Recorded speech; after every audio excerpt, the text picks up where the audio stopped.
ಇನ್ನು ಮೂರನೇ ಕ್ಷೇತ್ರ ಯಾವುದಪ್ಪ ಅದು ಅಂತ ಅಂದ್ರೆ ಬೆಂಗಳೂರು ಉತ್ತರ ಕ್ಷೇತ್ರ ಬಹಳಷ್ಟು ರಣರೋಚಕವಾಗಿತ್ತು. ಈ ಬಾರಿ ಶೋಭಾ ಕರಂದ್ಲಾಜೆಗೆ ಬೆಂಗಳೂರು ಉತ್ತರದಲ್ಲಿ ಗೆಲುವಾಗಿದೆ.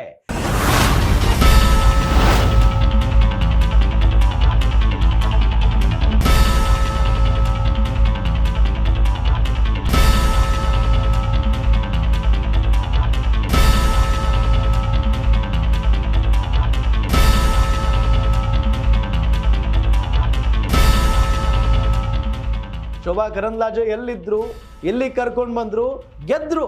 ಇತಿಹಾಸವನ್ನ ಸೃಷ್ಟಿ ಮಾಡಿದ್ದಾರೆ ಶೋಭಾ ಕರಂದ್ಲಾಜೆ. ಇವತ್ತು ಪ್ರೊಫೆಸರ್ ಎಂ.ವಿ. ರಾಜೀವ್ ಗೌಡ ವಿರುದ್ಧ ಶೋಭಾ ಕರಂದ್ಲಾಜೆ ಗೆದ್ದು ಬೀಗಿದ್ದಾರೆ.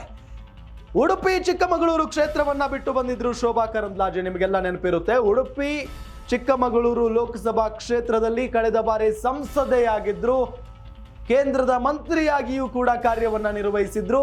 ಅವರನ್ನ ನೇರವಾಗಿ ಕರ್ಕೊಂಡು ಬಂದಿದ್ದು ಬೆಂಗಳೂರು ಉತ್ತರ ಲೋಕಸಭಾ ಕ್ಷೇತ್ರಕ್ಕೆ. ಸಹಜವಾಗಿ ಎಲ್ಲೊಂದ್ ಕಡೆ ಇದು ಮೈನಸ್ ಆಗುತ್ತೆ ಬಿಜೆಪಿ ಅವರಿಗೆ ಅಂತಾನೆ ಚುನಾವಣೆಗೆ ಮುನ್ನ ಹೇಳಲಾಗ್ತಾ ಇತ್ತು.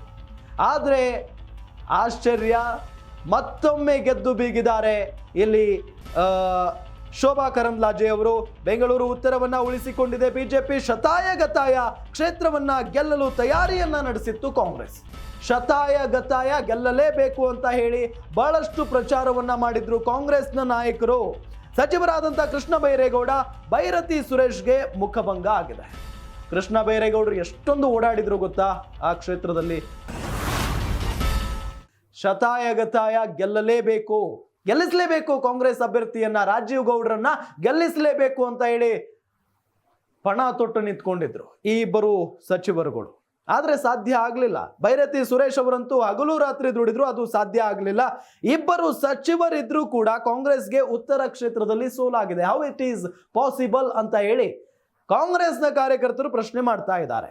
ಶೋಭಾ ಕರಂದ್ಲಾಜೆಗೆ 9,80,000 ಮತಗಳು ಸಿಕ್ಕಿದೆ. ಇನ್ನು ಕಾಂಗ್ರೆಸ್ನ ರಾಜೀವ್ ಗೌಡರಿಗೆ 7,26,000 ಮತಗಳು ಸಿಕ್ಕಿದೆ. 2,60,000 ಮತಗಳ ಅಂತರದಿಂದ ಶೋಭಾ ಕರಂದ್ಲಾಜೆ ಗೆದ್ದಿದ್ದಾರೆ. ಬರೋಬ್ಬರಿ 2,60,000 ಮತಗಳ ಅಂತರದಿಂದ ಗೆದ್ದು ಬಿಗಿದ್ದಾರೆ. ನಿಜಕ್ಕೂ ಆಶ್ಚರ್ಯ ಇದು. ಯಾಕೆ ಅಂತ ಹೇಳಿದ್ರೆ, ಎಲ್ಲೋ ಇದ್ದಂತ ಶೋಭಾ ಕರಂದ್ಲಾಜೆ ಅವರನ್ನ ನೇರವಾಗಿ ಬೆಂಗಳೂರು ಉತ್ತರ ಕ್ಷೇತ್ರಕ್ಕೆ ಕರೆದುಕೊಂಡು ಬರ್ತಾರೆ ಬಿಜೆಪಿ ಅವರು. ಆಗಲೇ ಹೇಳ್ತಾರೆ ಕೆಲವೊಂದಿಷ್ಟು ಜನ, ಈ ಬಾರಿ ಬೆಂಗಳೂರು ಉತ್ತರ ಕ್ಷೇತ್ರ ಖಂಡಿತವಾಗಿಯೂ ಕಾಂಗ್ರೆಸ್ನ ಪಾಲಿಗೆ ಹೋಗುತ್ತೆ ಅಂತ ಹೇಳಿ.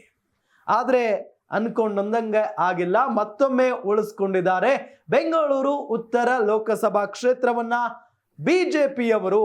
ಆದ್ರೆ ರಾಜೀವ್ ಗೌಡ್ರು ಸೋಲ್ತಾರೆ ಅಂತ ಹೇಳಿ ಯಾರು ಕೂಡ ಅನ್ಕೊಂಡಿರ್ಲಿಲ್ಲ ರೀ. ರಾಜೀವ್ ಗೌಡ್ರು ಬಹಳ ಒಳ್ಳೆ ಮನುಷ್ಯ, ಜೊತೆಗೆ ಅವರನ್ನ ನಾವು ಗೆಲ್ಲಿಸ್ತೀವಿ, ವಿದ್ಯಾವಂತರು ಅಂತೆಲ್ಲ ಅಲ್ಲಿನ ಮತದಾರ ಪ್ರಭುಗಳು ಹೇಳ್ತಾ ಇದ್ದದ್ದನ್ನ ನಾವೇ ಕೇಳಿಸ್ಕೊಂಡಿದ್ದೀವಿ. ಆದ್ರೆ ರಾಜೀವ್ ಗೌಡ್ರು ಉತ್ತಮವಾದಂತ ಮತಗಳನ್ನೇ ಪಡೆದುಕೊಂಡಿದ್ದಾರೆ, ಇಲ್ಲ ಅಂತ ಹೇಳೋದಕ್ಕೆ ಸಾಧ್ಯನೇ ಇಲ್ಲ. ಆದ್ರೆ ಇಲ್ಲಿ ಎಲ್ಲೋ ಒಂದ್ ಕಡೆ ಶೋಭಾ ಕರಂದ್ಲಾಜೆ ಅವರು ಬಹಳಷ್ಟು ಗೊತ್ತಿರುವಂತ ಲೀಡರ್, ಹಾಗಾಗಿ ಅವರನ್ನ ಗೆಲ್ಲಿಸಿಕೊಂಡು ಬರುವಲ್ಲಿ ಬಿಜೆಪಿ ಅವರು ಕೂಡ ಯಶಸ್ವಿ ಆಗಿದ್ದಾರೆ ಅಂತಾನೆ ಹೇಳಬಹುದು.